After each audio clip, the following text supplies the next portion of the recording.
우리를 계속해서 기도 안 해도 돼. 그냥 다 잘 돼. 예외 그냥 하루쯤 빠져. 다 잘 돼. 어차피 너 구원받은 자고 어차피 다 하나님이 다 해결해 주시는 자인데 뭐 이렇게 힘들게 신앙생활 어렵게 신앙생활 안 해도 돼. 사단이 계속해서 부추기지 않아요? 왜요? 겨울을 견디지 못하도록 하는 게 사단의 전략이에요. 여러분, 군인이 전쟁이 없다고 훈련하지 않나요? 군인이 평화의 시기에 아무 전쟁이 없다. 우리는 놀자. 그래서 총도 안 쏘고 훈련도 안 하고 그렇게 하던가요? 아니잖아요. 그 평화의 시기에 훈련하지 않으면 진짜 전쟁의 시기에는 우리가 감당할 수가 없고, 평화의 시기에 훈련하지 않는 것은 전쟁을 막을 수도 없는 거예요. 그래서 훈련하는 거잖아요. 저와 여러분이 주님의 군사로 부름받은 자들이에요. 그래서 우리는 하나님의 군대로서 우리가 지금도 준비하고 훈련하고 하는 거잖아요. 요한계시록의 말씀, 요한계시록 7장 9절에서 12절까지 말씀입니다. 성경으로 보실 분들은 신약성경 405쪽의 말씀입니다. 7장 9절에서 12절까지 말씀 제가 봉독해 올립니다. 2일 후에 내가 보니 각 나라와 족속과 백성과 방언에서 아무도 능히 셀 수 없는 큰 무리가 나와 흰옷을 입고 손에 종려가지를 들고 보좌 앞과 어린 양 앞에 서서 큰 소리로 외쳐 이르되 구원하심이 보좌에 앉으신 우리 하나님과 어린 양에게 있도다 하니, 모든 천사가 보좌와 장로들과 네 생물의 주위에 서 있다가 보좌 앞에 엎드려 얼굴을 대고 하나님께 경배하여 이르되 아멘. 찬송과 영광과 지혜와 감사와 존귀와 권능과 힘이 우리 하나님께 세세토록 있을지어다. 아멘 하더라. 아멘. 오늘 이 말씀 가지고 세상을 회복하는 영적 군대라는 제목으로 함께 말씀 나누기 원합니다. 제목으로 보면 우리와 현실하고 너무 동떨어져 있는 그런 제목처럼 보여요. 왜냐하면 우리가 아마 여러분도 이 더위도 그렇지만 신앙생활 하면서 지치고 때로는 힘들어하고 또 제자리인 듯, 제자리에 맴도는 것 같은 이런 신앙의 모습들이 우리 가운데 있잖아요. 그러니까 어떻게 보면 열정도 식고 사랑도 식은. 그런데 여기서 보면, 성경에서 보면 우리를 세상을 회복하는 영적 군대라 이렇게 얘기하거든요. 이건 주님의 너무 과대평가다, 이런 생각이 들잖아요. 오늘 본문의 말씀을 우리가 생각해 보면 이런 배경 속에서 본문이 주어져요. 이제 하나님, 예수님께서 이제 어린 양으로 7인을 띠시죠. 이제 봉인된 7인을 띠시는데 5번째 인까지 다 떼셨어요. 그 5번째 이제 봉인된 인을 떼셨을 때 하나님의 그 제단 앞에 이제 흰 두루마기를 입은 그런 자들이 이제 그 앞에 누워 있었어요. 이것은 이제 순교당한 거죠. 그러니까 5번째 인을 뗄 때, 하나님의 진노와 심판이 임할 때 이 하나님의 백성의 사람들도 순교당한, 그 하나님의 제단 앞에 순교당한 자들이 그 앞에 있어요. 그러면 이제 하나님의 마지막에 이 진노의 모습들, 심판의 모습 속에서 우리는 과연 어떤 모습을 가지고 어떤 상태에 있는가? 우리는 어떻게 보면 지금 이 말씀은 종말이라고 하는 것보다는 환난이라고 하는 것에 초점을 맞춰 있어요. 그러니까 종말의 때에 이런 환난이 있다라는 의미도 우리가 많이 사용하지만, 이 종말이라는 것보다 환난의 때에 우리는 어떤 상태에 있고 우리는 어떻게 있는가, 이것을 이야기하고 있거든요. 환난. 그러니까 이 본문의 말씀은 우리가 환난의 때에 있을 때 우리는 그 환난을 과연 어떻게 견뎌내고 있는가라고 하는 것이거든요. 근데 말씀을 우리가 먼저 결론적으로 보면 우리가 견디는 게 아니라는 거예요. 하나님이 보호해 주시더라 라고 하는 거예요. 그런 의미에서 오늘 본문에 저희가 있어요. 지난 사경회 때, 우리가 7월 5일에 사경회 때 예수가 왕이시다. 그러면 그 왕에 대한 우리의 반응이 뭐냐? 우리는 지금까지 믿음이라고 하는 부분을 살펴봤지만, 그런데 우리가 여러 언어학적인, 원어적인 뜻을 보면서 단순하게 믿음만이 아니라 충성이다라고 하는 것을 사경회를 통해서 보았어요. 오늘 말씀은 그 연장선 속에 있어요. 자, 그런 의미에서 저희가 말씀을 보면 지금 이 환난을 당하는 교회의 모습, 이 모습 속에서 먼저 우리가 이런 생각을 해보게 돼요. 이제 이 주변에 있는 몇몇 교회가 이 문을 닫았어요. 그래서 밖에서 이제 들을 때는 찬송의 소리도 들리고 막 목사님이 외치는 그런 강한 목소리에 설교도 들리고 했던 교회들이 하나 둘씩 이제 문을 닫고 간판을 내리고 사라졌어요.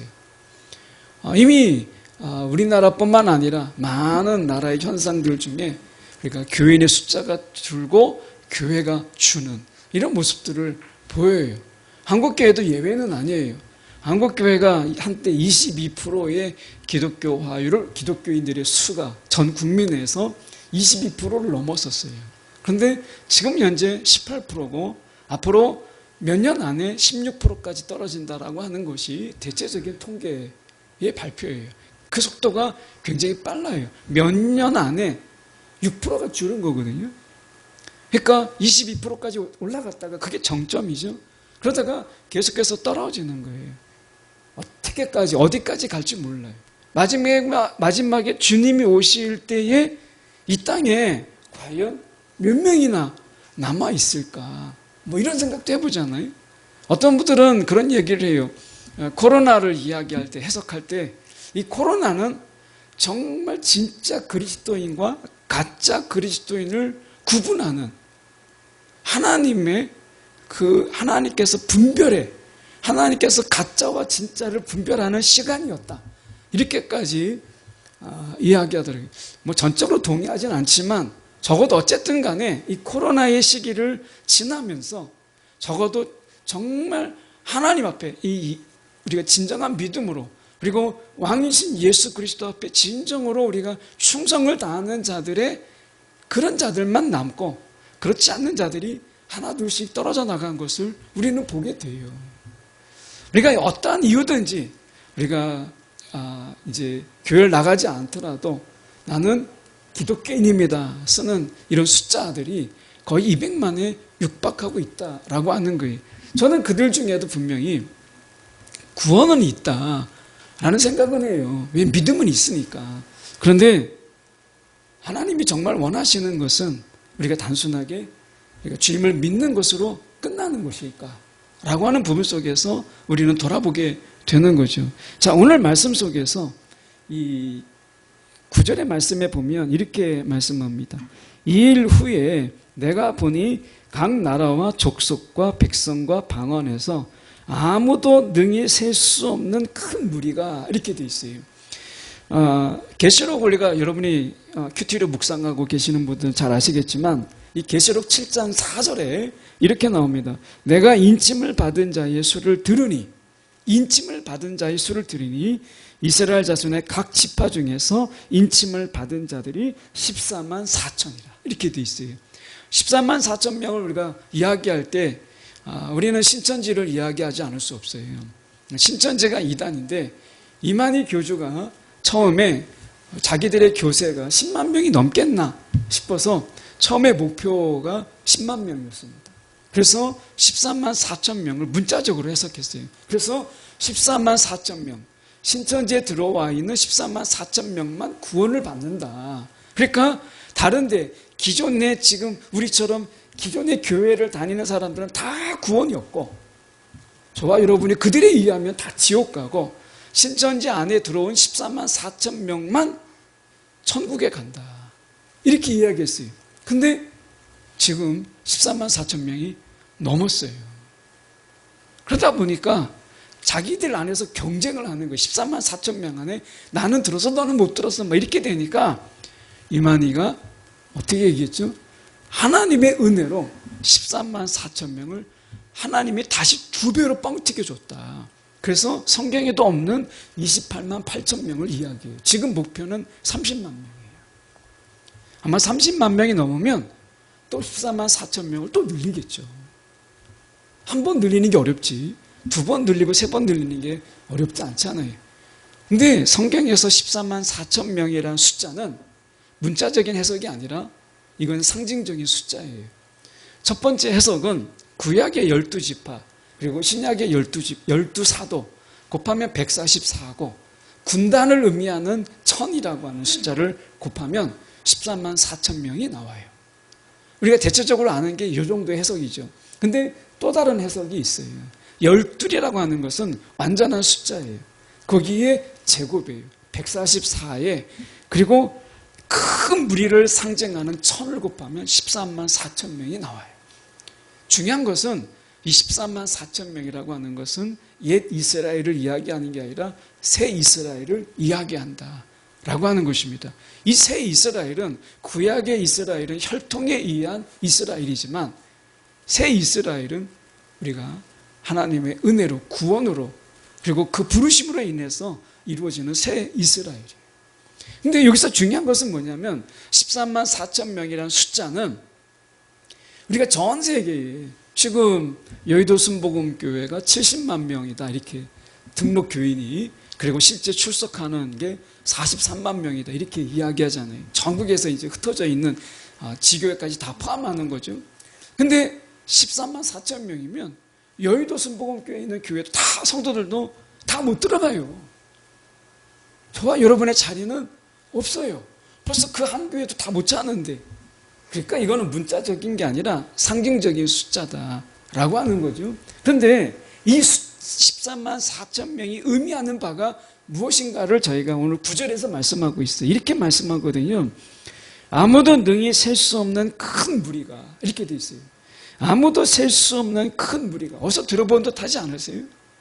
이거는 창세기에서 나와 있는 말씀이에요. 창세기 15장 5절에 아브라함을 이끌고 하나님이 밖으로 나갑니다. 그리고 아브라함에게 이렇게 이야기해요. 하늘을 우러러 뭇별을 셀 수 있나 보라. 하늘을 우러러서 뭇별을 셀 수 있나 보라.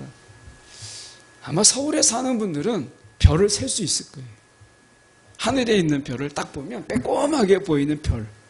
그리고 이 밤 빛 공해 때문에 별이 그렇게 많이 보이지 않아요. 그래서 몇 개 세면 끝이에요.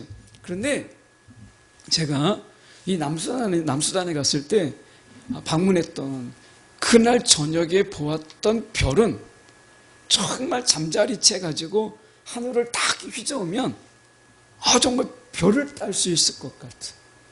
정말 하늘의 별이 이렇게 가까이 막 쏟아져 내리는 너무나 놀란 거예요. 그런 별들을 보면 셀 수가 없어요. 아마 아브라함이 보았던 그 별은 바로 그런 별이 아닐까라고 하는 거예요. 그래서 지금 하늘을 우러러 뭇별을 셀 수 있나 보라. 자, 셀 수 없을 만큼의 많은 숫자 이거잖아요. 그러니까 지금 그게 구절이 그거예요. 아무도 능히 셀 수 없는 큰 무리 이거예요. 이게 13만 4천 명의 의미예요. 그러면 마지막 때에 하나님의 이 구원받은 자들은 우리가 생각하는 것처럼 이런 숫자가 아니라 헤아릴 수 없는 많은 큰 무리라는 거예요. 이건 뭐죠? 아브라함의 약속을 하나님께서 반드시 이루신다라고 하는 거예요. 그러면 생각해 보세요. 우리가 좀 꼼꼼히 생각해 보면 현재 교회 숫자는 줄고 교인의 숫자는 줄고 우리뿐만 아니라 이건 세계적인 현상이라고 이야기해요. 미국의 청도교 운동이 일어났던 미국조차도 지금 많은 사람들이 지금 교회를 떠나고 더 놀라운 것은 미국의 복음주의 신학교가 점점 문을 닫고 있어요. 몇 학교 안 남았어요. 다 신학교조차도 위태로운 그런 상황에 있어요. 지금 한 신학교는 그 한국인들의 유학생들에 의해서 겨우겨우 유지되고 있어요. 그 정도예요. 미국 사람들이 안 가요. 꽤 유명한 신학교인데도 불구하고.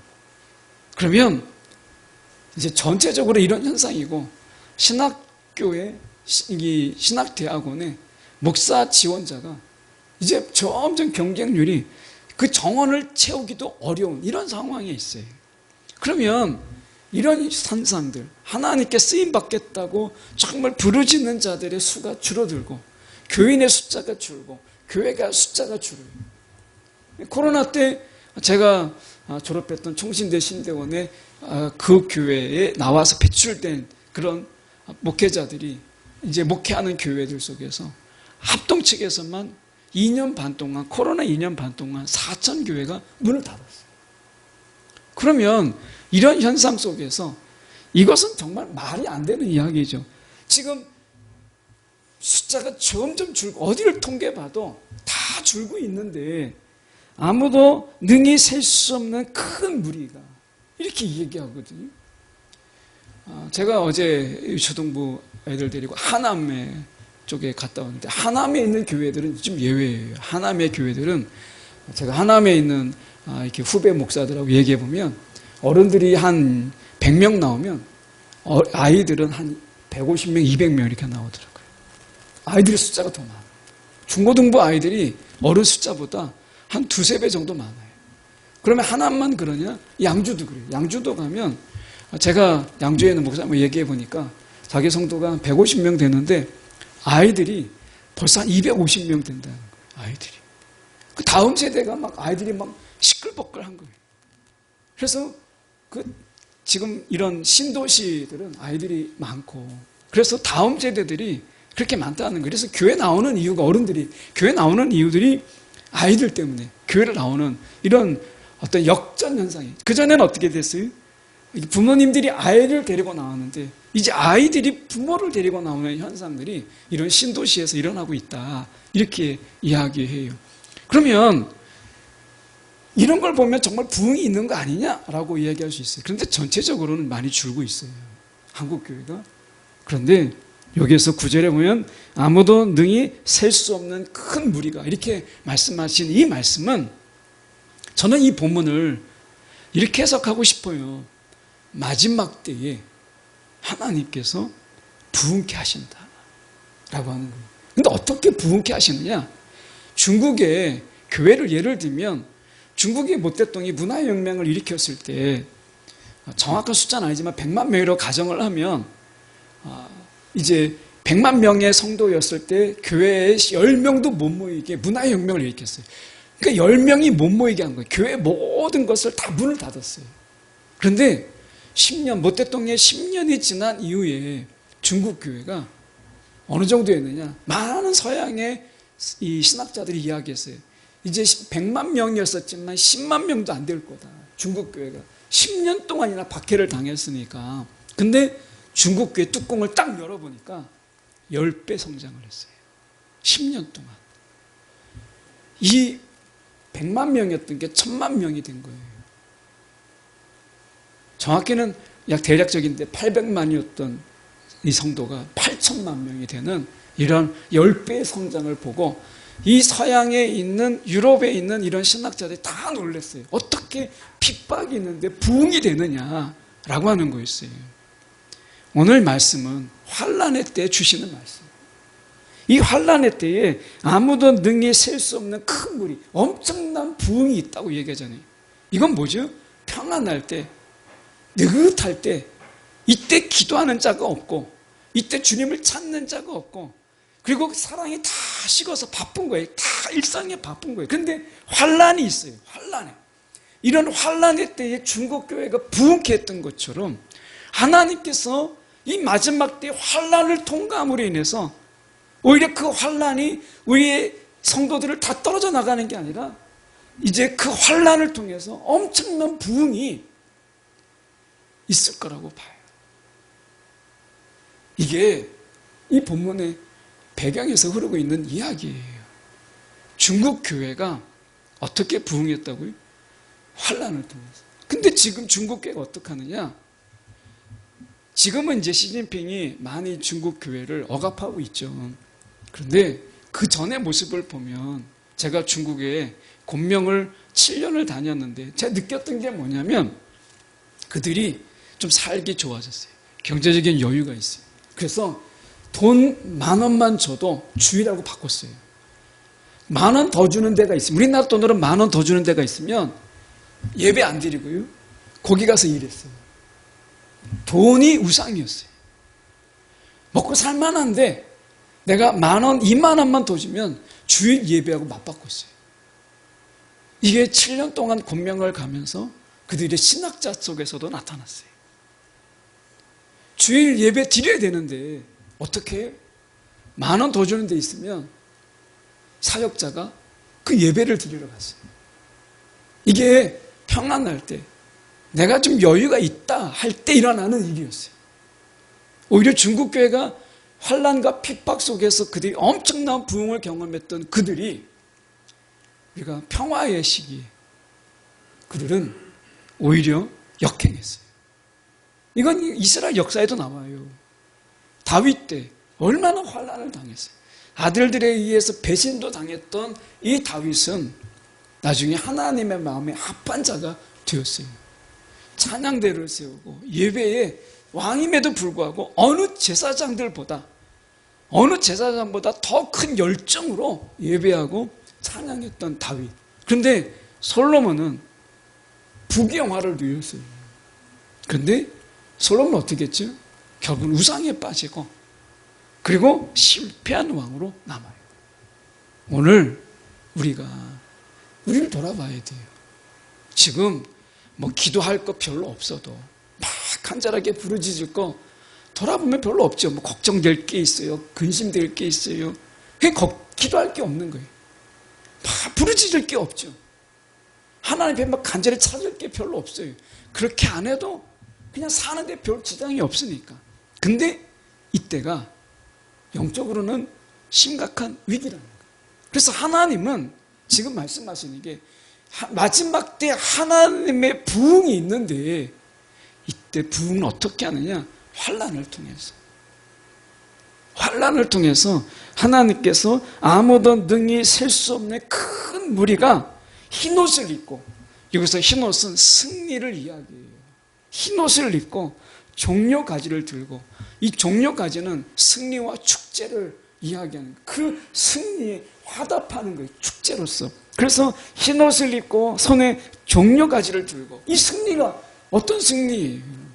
이 세상에 환난이 있고 핍박이 있지만 이 환난과 핍박을 이겨내는, 왕이신 예수 앞에 그 충성함으로 이겨낸 이들이 나와서 그 어린 양 앞에 서서 그들이 승리를 외치는 이런 모습으로 보이잖아요.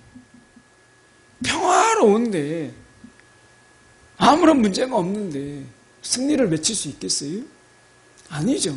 여기서 이야기하는 것은 지금 엄청난 환난과 핍박이 있는 가운데서 지금 왕이신 예수 앞에 내가 때로는 믿음으로, 때로는 충성을 다함으로 내가 그것을 이겨내는 거예요. 그리고 함께 승리를 외치는 거예요. 이 엄청난 부흥은 이 환난을 통해서 일어난다. 여러분, 영화 속에 왕자의 게임이라는 영화가 있습니다. 미니 시리즈, 책도 나왔는데 거기서 처음에 시작할 때 이 대사가 그런 게 아니에요. 겨울을 준비하라. 겨울을 준비하라. 이런 대사가 있어요. 여러분, 겨울을 준비하세요. 우리가 정말 주님 앞에 지금 우리가 더 하나님 앞에 기도하고 간절히 찾고 구하세요. 겨울이 와요. 이 환난의 때에 하나님이 부흥의 비결을 거기에 두었다는 거예요. 10절에 보면 이렇게 말씀합니다. 큰 소리로 외쳐 이르되 구원하심이 보좌에 앉으신 우리 하나님과 어린 양에게 있도다. 이렇게 말씀해요. 구원하심이 보좌에 앉으신, 구원이 어디에서 있느냐? 지금 하나님과 어린 양에게서부터 이 구원이 있다라고 하는 거예요. 그러면 우리가 말씀해 보면 여기서 구원이라는 말은 3번 나와요. 요한복음에서 7장 10절에 나오죠. 그리고 12장 10절, 그리고 건너가서 19장 1절에 나와요. 이 구원을 3번 반복하는 특별한 의미가 있어요. 이것은 어떻게 보면 하나님께서 지금 이 의로운 심판, 이 의로운 심판을 통해서 세상의 권세들을 무너뜨릴 거예요. 이 무너뜨리는 것을 통해서 우리 가운데 구원을 이루신다라고 하는 거예요. 이런 구원이 어떤 게 우리가 구원 가운데 이런 구원이라는 것은 우리가 바울적으로 보아도 구원이라고 하는 것은 단번에 이루어지는 게 아니에요. 구원. 우리를 택하시고 우리를 택하시잖아요. 우리를 부르시잖아요. 그리고 우리가 구원을 이루어가는 거예요. 그리고 나중에 구원의 완성이 있어요. 여러분, 우리가 구원받았다고 그냥 여유 부리면서 우리가 구원받은 자의 합당한 자의 삶이 없으면 여러분 그 구원, 여러분 우리가 구원받은 자의 삶이 필요한 거예요. 주님께서 우리를 구원하셨잖아요. 야, 내가 이제 구원받았으니까 나는 아무것도 안 하고 그냥 뭐 여유 부리면서 내가 하고 싶은 거 다 하면서 살아가는 거. 그건 결국 뭐겠어요? 내가 왕이죠. 공중의 권세 잡은 자의 그런 왕의 지배 아래 있었던, 죄의 지배 아래 있었던 우리를 건지셔서 이제 예수가 왕인, 왕의 백성으로 우리를 삼으셨는데 이제 그 안에서 왕은 내가 되는 거예요. 이 어처구니 없는 일이잖아요. 여러분, 오늘 은혜의 지배 아래서 예수가 나의 왕인 이런 삶을 우리가 살아가는 것이 중요한 거예요. 구원받았다, 이게 끝이 아니에요. 내가 부름을 받았다, 이게 끝이 아니에요. 부름받은 자의 그 삶이 우리 가운데 요구되는 거예요. 이 삶은 정말 충성됨으로 감당하는 거예요. 여러분, 겨울이 다가오고 있다니까요. 말씀에 우리가 보면 이렇게 말씀해요. 이 계시록 12장 10절에 먼저 좀 땡겨서 우리가 보면 이렇게 말씀합니다. 내가 또 들으니 하늘에 큰 음성이 있어 이르되 이제 우리 하나님의 능력과 구원과 나라와 그의 그리스도의 권세가 나타났으니 이렇게 돼 있어요. 자, 그러면서 다른 성경을 잠깐 보면 이렇게 돼 있습니다. 큰 음성이 들리는데 이렇게 말씀해요. 이제 구원과 능력과 우리 하나님의 나라와 그의 그리스도의 권세가 확립되었으니 하나님 앞에서 밤낮으로 우리를 고소하던 이가 쫓겨난다 라고 이야기해요. 여러분, 이 마지막 이때 우리를 계속해서 사단이 마지막 밤낮으로 뭐라고 해? 사단이 하는 일이 마지막 때가 올 때까지 밤낮으로 하나님 앞에서 우리를 고소하는 이런 자들이 있다라고 얘기하는 거예요. 여러분, 지금 사단이 우리가 가만히 있으니까 에덴 동산에서 아담에게 속삭였던 것처럼 부추기잖아요. 우리를 계속해서 야, 기도 안 해도 돼. 그냥 다 잘 돼. 예외 그냥 하루쯤 빠져. 다 잘 돼. 어차피 너 구원받은 자고 어차피 다 하나님이 다 해결해 주시는 자인데 뭐 이렇게 힘들게 신앙생활 어렵게 신앙생활 안 해도 돼. 사단이 계속해서 부추기잖아요. 왜요? 겨울을 견디지 못하도록 하는 게 사단의 전략이에요.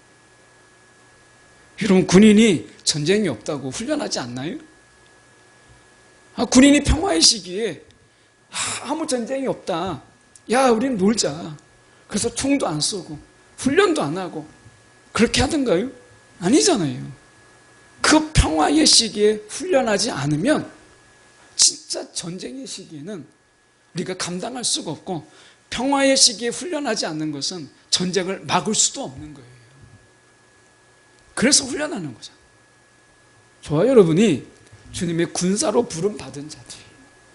그래서 우리는 하나님의 군대로서 우리가 지금도 준비하고 훈련하고 하는 거잖아요.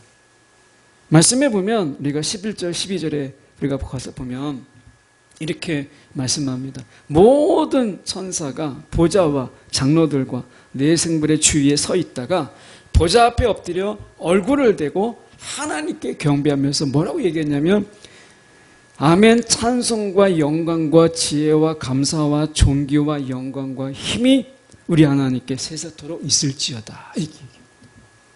이게 뭘 의미하는 줄 아세요?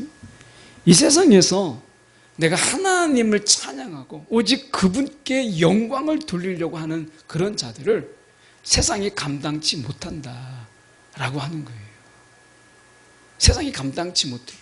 중국의 지하교회 그 지도자들을 이렇게 남경에서 제가 2000년 초에 2000년 막 넘어갈 때 만난 적이 있어요. 그들과 식사도 하면서 어떻게 이 핍박, 모태똥의 이런 박해를 어떻게 이겨냈느냐라고 이야기하니까 그들이 10명만 모여도, 뭐 몇 명만 모여도 정말 찬양을 하면 막 1시간, 2시간 그렇게 막 모여서 찬양을 했대요. 굴 같은 데 들어가서 막 찬양을 하고, 찬양하다가 보면 막 서로 막 눈물을 흘리고, 그러다 보면 기도하게 되고, 그런 시간들을 새벽 3시, 4시까지 그런 시간을 가졌다는 거예요. 근데 그 시간이 두려움이 아니라 너무나 그게 뜨겁고 자신들에게 간절하니까, 그래서 처음에는 일주일이었던 것이 매일 그런 환난 속에서 매일 그렇게 했다는 거예요. 그런데 오늘 말씀에 우리가 말씀하고 있는 게 뭐예요? 하나님을 찬양하고 오직 하나님께만 영광을 돌리려고 하는 그런 자들을 세상이 감당하지 못했다라고 하는 거잖아요. 세상이 감당하지 못했다라는 거예요. 다니엘이 그렇잖아요. 우리가 뻔히 지금 다 고발할 거 아는데 창문을 열고 예루살렘을 향하여서 하루에 3번을 기도해요. 잡힐 거 뻔히 아는데, 그럼에도 불구하고 하나님이 그를 지켜주시잖아요. 사도 바울을 보세요. 감옥에 갇혀있는 중에서도 그를 찬양할 때 하나님께서 그 속에서 나오게 하시잖아요. 여러분, 오늘 우리가 이 세상의 삶 속에서 내가 하나님을 찬양하고 하나님께 영광을 올리려고 하는 이 삶을 살 때 세상이 우리를 감당하지 못한다. 환난이 와도 이것을 감당하지 못하더라는 거예요. 하나님이 이 환난의 때 교회에게 주신 게 뭐냐? 찬양. 이 환난의 때 하나님께서 이 교회들에게 주신 것이 무엇이냐?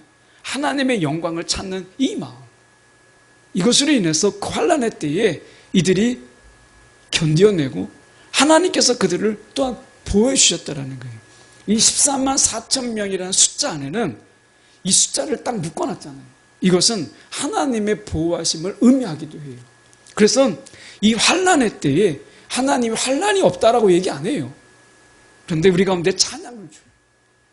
그 찬양, 하나님의 환난의 때에 하나님의 영광, 하나님의 임재, 하나님의 일하심이 우리 가운데 보이세요. 이것을 통해서 견디고 버티게 하는 거예요. 이것으로 그들이 이 환난의 때를 이겼다는 거예요. 요한일서 5장 4절의 말씀에 보면 이런 말씀이 있습니다. 무릇 하나님께로부터 난 자마다 세상을 이기느니라. 세상을 이기는 승리는 이것이니 곧 우리의 믿음이라 라고 말씀하세요. 여러분, 우리가 세상에 대해서 도피자가 아니에요. 세상을 피하는 자가 아니고 더더군다나 세상과 적당하게 타협하는 자가 아니다라는 거예요. 분명히 이야기하잖아요. 하나님께로부터 난 자마다 세상을 이기느니라. 이 말이 뭐겠어요? 세상과 싸운다는 거예요. 하나님께로부터 난 자마다 세상과의 싸움은 피할 수가 없다. 그런데 세상을 이기느니라 라고 이야기해요. 고린도전서 15장 57절에 저는 이 말씀을 오늘 말씀 설교의 마지막으로 장식을 하고 싶은데, 이게 뭐냐면 우리 주 예수 그리스도로 말미암아 우리에게 승리를 주시는 하나님, 이렇게 돼 있어요. 사도 바울이 만난 하나님은 어떤 하나님이냐? 예수 그리스도로 말미암아 우리에게 승리를 주시는 분이시다 라고 하는 거예요. 승리. 여러분, 싸우지 아니하면 어떻게 승리가 있겠어요? 주님께 대한 충성이 없이는 어떻게 승리를 맛볼 수 있겠어요? 내가 싸우지 않는데 막 한쪽에서 나가서 싸워서 이겼어요. 그러면 내가 함께 막 기뻐할 수 있겠어요? 참전하는 자만이 누릴 수 있는 게 이게 승리의 기쁨이에요. 오늘 주님께서 저와 여러분을 군대로 부르시고 군사로 부르시고 이 싸움 가운데 우리 가운데 함께하는 자로 우리를 부르셨잖아요. 왜요? 승리에 참여하는 자로 우리를 부르셨어요. 여러분, 훈련하세요. 단련하세요. 하나님의 군대는 이 부르신 자의 뜻대로 살아가는 거예요. 부르신 자의 뜻대로. 이게 군대예요. 그러니까 그분이 우리를 부르셨어요. 훈련하라는 거예요. 기도의 훈련, 말씀의 훈련, 이런 예배의 훈련이 있어야 된다는 거예요. 여러분, 우리를 계속 지치게 만드는 게 많이 있죠. 주변에서 보면 지친다라는 말을 정말 많이 들어요. 정말 지쳐요. 더위도 지치게 만들고 일상의 삶도 우리를 지치게 만들어요. 매일 반복적인 이런 삶이 지치게 만들어요. 저희 부모님이 계시지만 어머니는 지금 오자마자 계속해서 안 가? 이거 계속 얘기했어요. 벌써 지치시는 거예요. 하루 종일 계속 듣는 이야기. 근데 두 분을 보면 그런 생각이 들어요. 우리의 삶의 모든 것이 우리를 계속해서 지쳐가게 만들잖아요. 여러분, 이 지쳐가는 가운데 다가오는 환난을 우리는 어떻게 이겨낼 것인가 라고 하는 거예요. 우리가 더 강하게 연단하고 훈련하는 것이 필요한 거예요. 지칠 때 내가 움직이면 거기서 또 다른 힘이 생기는데 내가 지칠 때 퍼져보세요. 그러면 더 이상 아무것도 못해요. 여러분, 지금이 더 기도할 때고 지금이 내가 더 말씀을 더 찾고 구할 때예요. 여러분, 이 환난을 통해서 아무도 셀 수 없는 큰 무리, 아브라함의 약속을 성취하신 하나님을 여러분 기억하세요. 그냥 있는 부흥이 아니다. 그냥 있는 부흥이 아니고 환난을 통과한 부흥이 마지막 때 있다 말씀하잖아요. 여러분, 저와 여러분이, 저는 한편으로 생각해 봐요. 이 마지막 때에 어쨌든 저와 여러분을 두셔서 이 마지막 환난을 통과하는 이 엄청난 부흥의 증인으로, 목격자로, 그리고 하나님의 도구로 남겨놓았다. 이 생각을 하면 내가 문화혁명의 10배의 부흥을 감당했던 이 지하교회 지도자들의 그 뿌듯함, 영적인 그 뿌듯함을 보거든요. 우리가 하나님께서 그 승리의 기쁨을 저와 여러분 가운데 분명히 누리게 하실 거예요. 여러분, 우리가 지금 아무런 문제가 없다고 내가 기도를 놓는 것, 내가 말씀을 내려놓는 것, 이것이야말로 여러분, 우리가 하나님의 군대임을 포기하는 거예요. 이게 정말 사단의 전략이에요. 오늘 우리가 세상을 회복하는 영적 군대로서 마지막 환난의 때에 쓰러져가는 자를 세울 수 있으려면 내가 힘이 있어야 돼요. 하나님께 사로잡힘이 있어야 돼요. 그런 쓰임을 받는 저와 여러분 되기를 간절히 소망합니다.